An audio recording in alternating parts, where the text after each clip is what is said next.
நண்பர்களே வணக்கம்.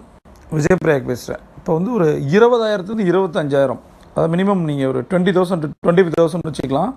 இன்வெஸ்ட்மெண்ட்டில் ஏதாவது பிஸ்னஸ் பண்ணணும், என் கையில் இவ்வளோ தான் இருக்குது, நான் ஏதாவது பிஸ்னஸ் பண்ணணும் அப்படின்னு சொல்கிறவங்களுக்கு சில டிப்ஸ் நான் சொல்கிறேன். என்ன மாதிரி இண்டஸ்ட்ரி நம்ம எடுக்கலாம் அப்படின்னு சொல்லி நம்ம பார்த்துட்ருக்கோம். இதில் என்ன அப்படின்னு பார்த்தீங்கன்னா, 2 விஷயத்தை நான் சொல்லுவேன். எப்பயுமே பணம் இல்லாமல் நம்மளால் ஒரு தொழிலை ஆரம்பிக்க முடியும். பணம் இருந்தால் தான் என்னால் பிஸ்னஸ் ஆரம்பிக்க முடியும் அப்படின்றதெல்லாம் ஃபேக்கான விஷயம். சரியா?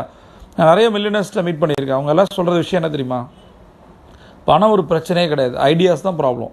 ஏன்னா அந்த ஐடியாஸ் தான் நமக்கு பணத்தை கொண்டு வந்து கொடுக்குது. வெறும் கையில் முழம் போட்டு ஜெயித்தவங்க எவ்வளோ பேர் இருக்காங்க. நிறைய சக்ஸஸ் ஸ்டோரிஸ் இருக்குது, நீங்கள் பார்க்கலாம் ஆன்லைனில். ஃபர்ஸ்ட் ஆஃப் ஆல் நான் சொல்கிறது என்ன, இந்த இண்டஸ்ட்ரி இப்போ எப்படி வளர்ந்துட்டு இருக்கு. எப்பயுமே நான் என்னோட ஒரு வீடியோவில் சொல்லியிருப்பேன், சக்ஸஸ் ஈக்குவல் டு 4 R's அப்படின்னு சொல்லியிருப்பேன். ஆர்ஸ் அப்படின்னா, ஆர்ன்றது right, right industry, right company,